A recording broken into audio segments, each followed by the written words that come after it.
दोस्तों, नीतीश कुमार ने सम्राट चौधरी की टेंशन बढ़ा दी है। नीतीश कुमार ने 3 नए विभागों का गठन कर दिया है, जिससे सम्राट चौधरी काफी हैरान परेशान से नजर आ रहे हैं। दरअसल पूरा खेल बिहार में नंबर गेम का है और बिहार में नंबर पॉलिटिक्स काफी ज्यादा जोरों पर है। आप जानते हैं, जब से Bharatiya Janata party number 1 party बनकर बिहार में उभरी है, तब से ही नीतीश कुमार एक्शन मोड में नजर आ रहे हैं। इसी के साथ नीतीश कुमार ने 3 नए विभागों का गठन किया है। पहले विभागों पर बात कर लेते हैं और उसके बाद इनके पीछे की वजहों पर भी बात करेंगे। तो देखिए, जो 3 विभाग हैं वो है, उसमें पहला है युवा रोजगार एवं कौशल विकास विभाग, दूसरा है उच्च शिक्षा विभाग और तीसरा है सिविल विमानन विभाग। जब बैठक करते हैं मुख्यमंत्री नीतीश कुमार, तो इन 3 नए विभागों का गठन करते हैं। कहते हैं कि ज्यादा से ज्यादा युवाओं को सरकारी नौकरी और रोजगार मिलना चाहिए, इसके लिए सरकार को काम करना चाहिए। अब मुख्यमंत्री नीतीश कुमार जिस वक्त ये बैठक कर रहे होते हैं, तो कुछ इंटरनल सोर्सेज है, उनके मुताबिक सम्राट चौधरी का जो चेहरा है वो काफी उतरा नजर आ रहा होता है। दरअसल बिहार में मौजूदा समय में करीब 45 के आसपास विभाग हैं। इसमें से आधे विभाग भारतीय जनता पार्टी के पास है, आधे जेडीयू के पास है और बचे कुछ जो विभाग हैं वो कुछ छोटे दलों और सहयोगी दलों जैसे एलजेपी, मांझी और कुशवाहा की पार्टी के पास हैं। लेकिन भारतीय जनता पार्टी और जेडीयू के पास लगभग 20-20 विभाग माने जा रहे हैं, अगर आप उदाहरण के तौर पर समझें। लेकिन अब इन विभागों की संख्या बढ़ाने के साथ साथ अपना नंबर गेम मजबूत करना चाहते हैं नीतीश कुमार।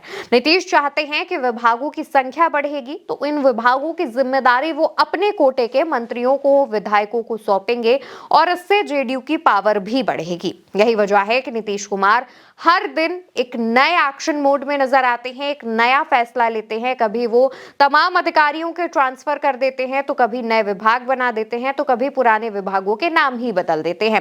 लगातार नीतीश कुमार ऐसे काम कर रहे हैं जिससे भारतीय जनता पार्टी का ध्यान भी भटकाया जा सके और खुद की पावर भी मजबूत की जा सके। इसी के अलावा आपने हमारे चैनल पर ही बीते दिनों खबरों में देखा होगा कि नीतीश कुमार अपने विधायकों की भी जो संख्या है वो बढ़ाने की कोशिश में है और इस वजह से वो लगातार विपक्षी खेमे के तमाम जो विधायक हैं उनसे भी मुलाकात कर रहे हैं, उन्हें भी अपने खेमे में लाने की कोशिश कर रहे हैं। आपने देखा पूरा चुनाव किस तरीके से नीतीश कुमार की उम्र और उनके स्वास्थ्य के इर्द गिर्द घूमा, लेकिन आज भी नीतीश जिस एक्शन के साथ काम कर रहे हैं वो ये बताता है कि भले ही नीतीश कुमार विपक्ष को लेकर सॉफ्ट मोड में नजर आए, लेकिन भारतीय जनता पार्टी की रग रग से वो वाकिफ हैं। वो जानते हैं कि अगर भारतीय जनता पार्टी को थोड़ी सी भी ढील दी गई तो जेडीयू हाथ से यूं निकल जाएगी। और ऐसे समय पर जब नीतीश कुमार ने अपना उत्तराधिकारी घोषित नहीं किया है, निशांत अभी राजनीति में आए नहीं है और निशांत के हाथों में कमान सौंपना बेहद जल्दबाजी होगी, क्योंकि उन्हें अभी राजनीति का अनुभव भी नहीं है। तो ऐसे में नीतीश कुमार सारी जिम्मेदारी अपने ही कंधों पर लिए हुए हैं। वो नहीं चाहते हैं कि जेडीयू में टूट हो या फिर किसी तरीके से जेडीयू को भारतीय जनता पार्टी उसको नुकसान पहुंचाए या फिर बर्बाद करने की कोशिश करे। इस वजह से ही लगातार नीतीश कुमार एक्टिव हो गए हैं। हर दिन एक नया फैसला सुनाते हैं, एक नई खबर सामने आती है जो बिहार की पॉलिटिक्स में हलचल मचाती है। अब इन 3 नए विभागों पर हम बहुत ज्यादा जोर इसलिए भी दे रहे हैं क्योंकि जब से भारतीय जनता पार्टी 89 विधायकों के साथ बिहार में बड़ी पार्टी बनी है, नंबर 1 की पार्टी बनी है, उसके बाद से ही जितने क्रीमी मंत्रालय हैं, अच्छे मंत्रालय हैं, ज्यादा राजस्व वाले, पैसे वाले मंत्रालय हैं और क्रीमी मतलब एक तरीके से बहुत बड़े लेवल के मंत्रालय हैं, वो भारतीय जनता पार्टी अपने कोटे में रखती है। उदाहरण के तौर पर आप भाजपा की जिस भी राज्य में सरकार है उस राज्य का उदाहरण उठाकर देखिए, मुख्यमंत्री के पास ही गृह मंत्रालय होता है, लेकिन बिहार में भारतीय जनता पार्टी ने क्या किया है? भारतीय जनता पार्टी ने गृह विभाग सम्राट चौधरी को दिया है। अब आप इसको महाराष्ट्र से जोड़िए। 2023 में शिंदे ने पार्टी में बगावत की, शिवसेना तोड़ी, अपने विधायकों के साथ आए, उन्हें मुख्यमंत्री बनाया, लेकिन तब भी भाजपा ने गृह विभाग देवेंद्र फडणवीस को दे रखा था, जो उस वक्त की सरकार में डिप्टी सीएम थे। और वैसा ही कुछ मिलता जुलता सा नजारा जो है आपको इस वक्त बिहार में देखने को मिल रहा है। नीतीश कुमार मौजूदा समय में मुख्यमंत्री हैं, लेकिन गृह विभाग किसके हाथ में है? भाजपा के हाथ में।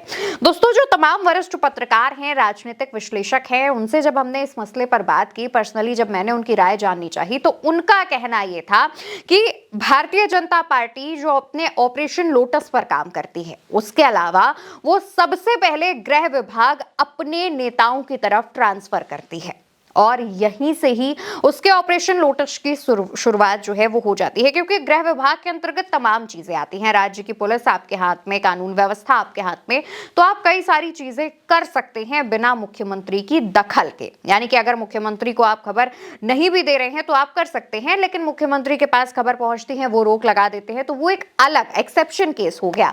इसी वजह से सम्राट चौधरी के हाथ में अब ये गृह विभाग जा चुका है और यहां से ही ऑपरेशन लोटस की शुरुआत जो है वो हो चुकी है। और ये बात नीतीश कुमार भी जानते हैं। नीतीश कुमार कोई अभी कच्चे खिलाड़ी नहीं है, बहुत मंझे हुए खिलाड़ी हैं।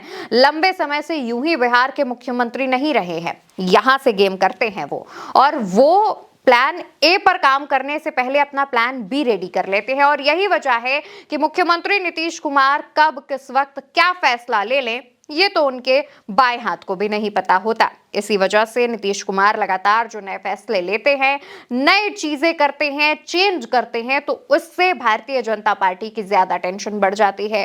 भारतीय जनता पार्टी ये सोचती है कि कब नीतीश कुमार कोई ऐसा फैसला सुना दे, कोई ऐसा डिसीजन ले लें जो भाजपा के लिए नुकसानदायक हो, उससे पहले वो चेतना चाहती है। वो चाहती है कि उसको जानकारी रहे, लेकिन ऐसा काफी मुश्किल होता दिख रहा है। फिलहाल ये जो 3 नए विभाग बनाए गए हैं, उसने कहीं ना कहीं भारतीय जनता पार्टी के लिए खतरे की घंटी बजा दी है। देखना होगा कि आने वाले नए दिन के साथ नीतीश कुमार अब कौन से एक्शंस लेते हैं, कौन से फैसले लेते हैं जो भाजपा की और ज्यादा मुश्किलें बढ़ाते हैं। इसके अलावा बिहार और बंगाल पर उल्टा चश्मा यूसी की कवरेज लगातार जारी है। हम लगातार हर एक खबर को कवर कर रहे हैं, इसलिए आपकी जो भी राय हो, आप जो भी कुछ कहना चाहते हो, आपकी कोई भी बात हो जो आप हम तक पहुंचाना चाहते हो, कमेंट सेक्शन में जरूर बताइएगा। हमें आपकी राय का, हमें आपकी बात का इंतजार रहेगा। तब तक के लिए अपना ख्याल रखिएगा, अपनों का ख्याल रखिएगा। नमस्कार।